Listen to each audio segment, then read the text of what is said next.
दोपहर हुई, मूंगा ने कुछ नहीं खाया। सांझ हुई, 1000 कहने सुने से भी खाना नहीं खाया।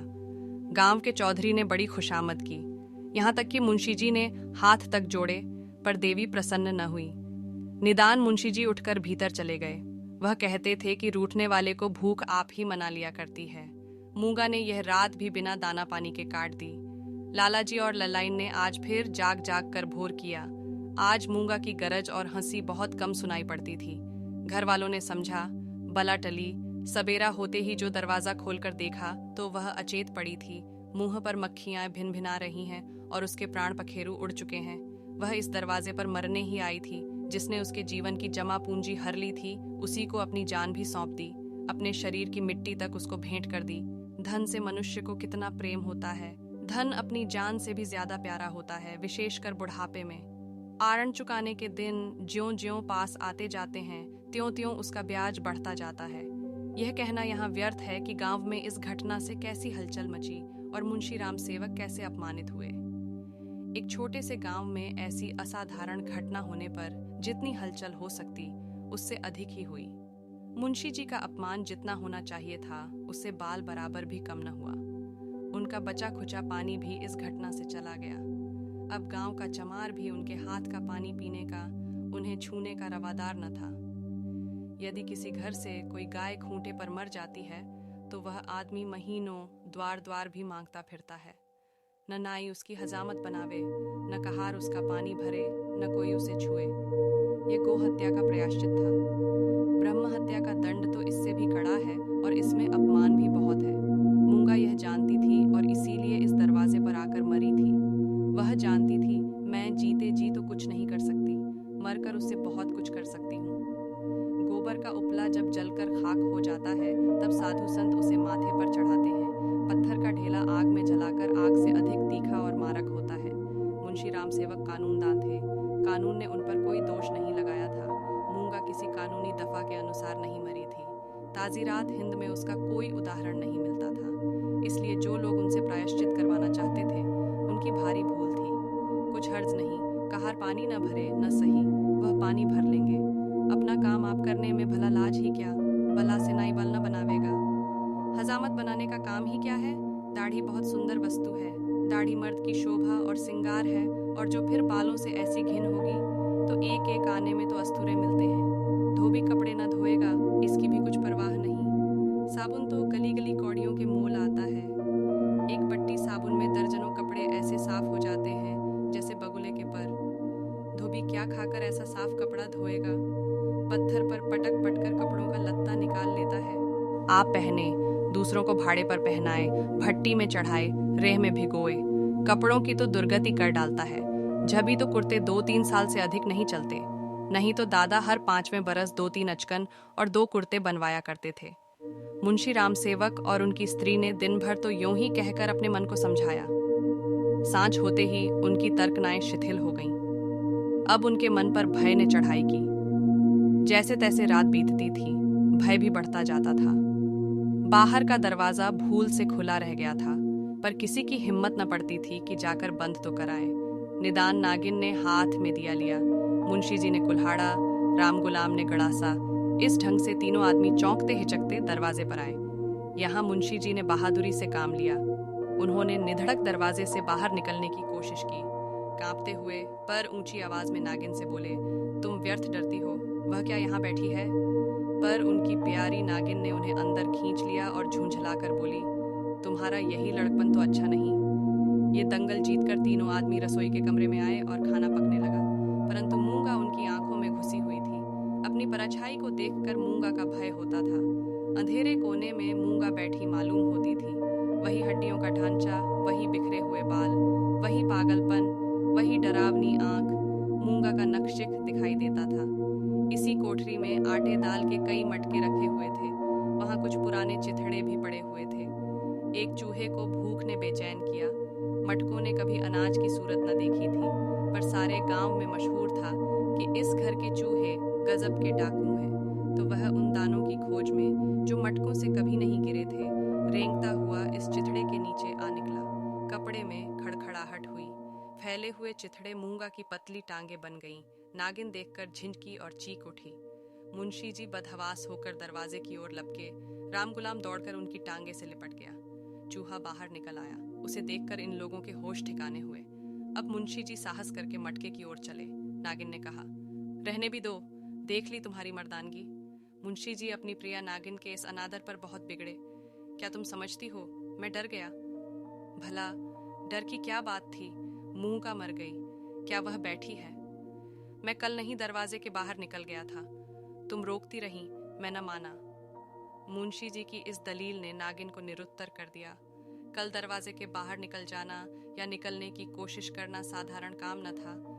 जिसके साहस का ऐसा प्रमाण मिल चुका हो उसे डरपोक कौन कह सकता है? यह नागिन की हठधर्मी थी। खाना खाकर तीनों आदमी सोने के कमरे में आए, परंतु मूंगा ने यहां भी पीछा न छोड़ा।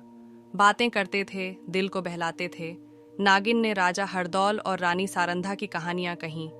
मुंशी जी ने फौजदारी के कई मुकदमों का हाल कह सुनाया।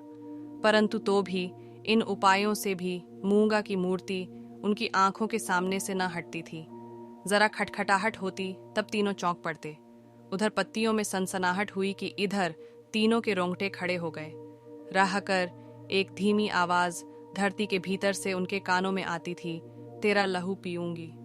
आधी रात को नागिन नींद से चौंक पड़ी। वह इन दिनों गर्भवती थी। लाल लाल आंखों वाली, तेज और नुकीले दांतों वाली मूंगा उसी की छाती पर बैठी हुई जान पड़ती थी। नागिन चीख उठी, बावली की तरह आंगन में भाग आई और यकायक धरती पर चित्त गिर पड़ी। सारा शरीर पसीने पसीने हो गया। मुंशी जी भी उसकी चीख सुनकर चौंके, पर डर के मारे आंखें न खुली। अंधों की तरह दरवाजा टटोलते रहे। बहुत देर के बाद उन्हें दरवाजा मिला। आंगन में आए नागिन जमीन पर पड़ी हाथ पांव पटक रही थी। उसे उठाकर भीतर लाए, पर रात भर उसने आंखें न खोली। भोर को अकबक बकने लगी। थोड़ी देर में ज्वर हो आया, बदन लाल तवासा हो गया। सांझ होते होते सन्निपात हो आया और आधी रात के समय जब संसार में सन्नाटा छाया हुआ था, नागिन इस संसार से चल बसी।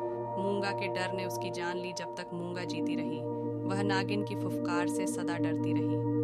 पगली होने पर भी उसने कभी नागिन का सामना नहीं किया, पर अपनी जान देकर उसने आज नागिन की जान ली। भय में बड़ी शक्ति है। मनुष्य हवा में एक गिरह भी नहीं लगा सकता, पर इसने हवा में एक संसार रच डाला है। रात बीत गई, दिन चढ़ता आता था, पर गांव का कोई आदमी नागिन की लाश उठाने को आता न दिखाई दिया। मुंशी जी घर घर घूमे, पर कोई न निकला। भला हत्यारे के दरवाजे पर कौन जाए? हत्यारे की लाश कौन उठाए? इस समय मुंशी जी का रोब-दाब, उनकी प्रबल लेखनी का भय और उनकी कानूनी प्रतिभा एक भी काम न आई।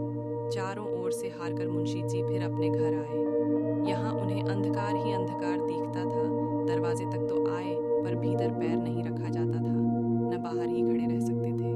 बाहर मूंगा थी, भीतर नागिन। जी को कड़ा करके हनुमान चालीसा का पाठ करते हुए घर में घुसे।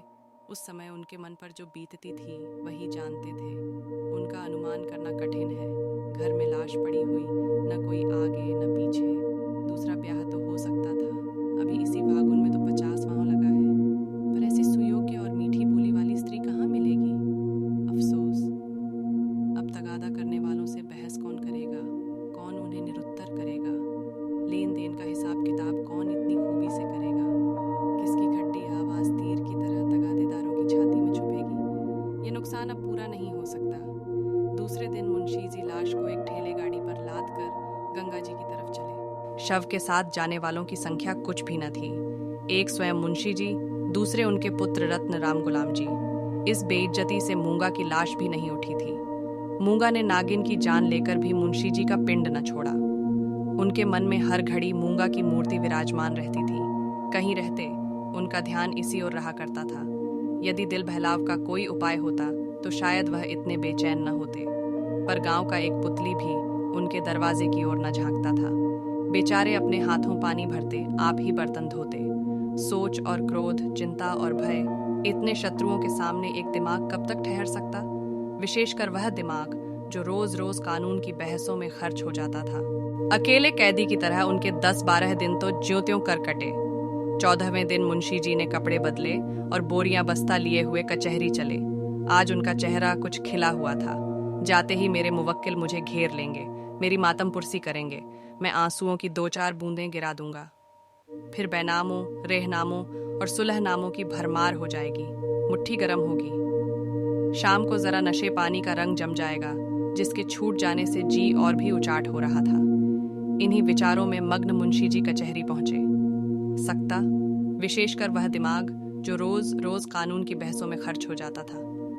अकेले कैदी की तरह उनके 10-12 दिन तो ज्यों त्यों कर कटे।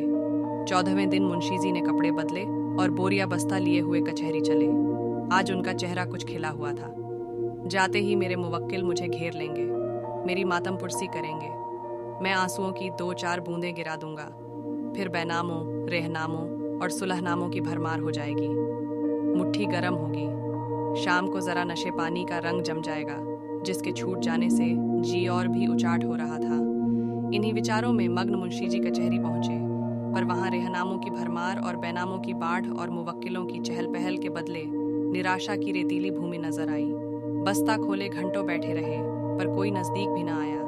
किसी ने इतना भी न पूछा कि आप कैसे हैं। नए मुवक्किल तो खैर, बड़े बड़े पुराने मुवक्किल जिनका मुंशी जी से कई पीढ़ियों से सरोकार था, आज उनसे मुंह छिपाने लगे।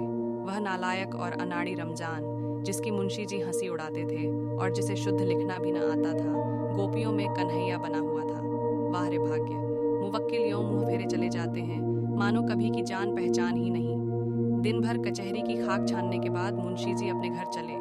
निराशा और चिंता में डूबे हुए ज्यों ज्यों घर के निकट आते थे, मूंगा का चित्र सामने आता जाता था।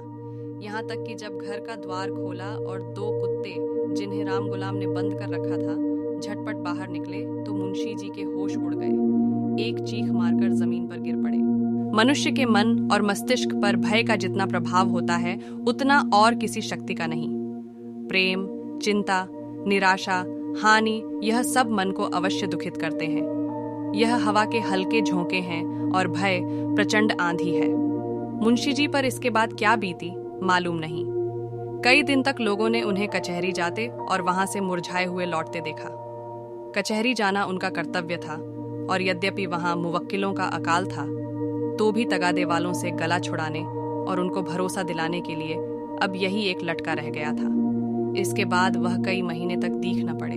बद्रीनाथ चले गए। एक दिन गांव में एक साधु आया, भभूत रमाए, लंबी लंबी जटाएं, हाथ में कमंडल। इसका चेहरा मुंशी राम सेवक से बहुत मिलता जुलता था। बोलचाल भी अधिक भेद न था। वह एक पेड़ के नीचे धूनी रमाए बैठा रहा। उसी रात को मुंशी राम सेवक के घर धुआं उठा, फिर आग की ज्वाला दिखने लगी और आग भड़क उठी। गांव के सैकड़ों आदमी दौड़े, आग बुझाने के लिए नहीं, तमाशा देखने के लिए। एक गरीब की हाय में कितना प्रभाव है। राम गुलाम मुंशी जी के गायब हो जाने पर अपने मामा के यहाँ चल गया और वहाँ कुछ दिनों रहा, पर वहाँ उसकी चाल ढाल किसी को पसंद न आई। एक दिन उसने किसी के खेत में मूली नोची। उसने 2-4 धौल लगाए। उस पर वह इस तरह बिगड़ा कि जब उसके चने खलिहान में आए तो उसने आग लगा दी। सारा का सारा खलिहान जलकर खाक हो गया। हजारों रुपयों का नुकसान हुआ। पुलिस ने तहकीकात की, राम गुलाम पकड़ा गया। इसी अपराध में वह चुनार के रिफॉर्मेटरी स्कूल में मौजूद है। यदि आपको यह संदेश पसंद आया हो तो कृपया इसे सभी के साथ साझा करें, ताकि हम सभी मिलकर आगे बढ़ सकें, और तभी हम सभी मिलकर एक बेहतर और समृद्ध समाज की ओर कदम बढ़ा सकेंगे।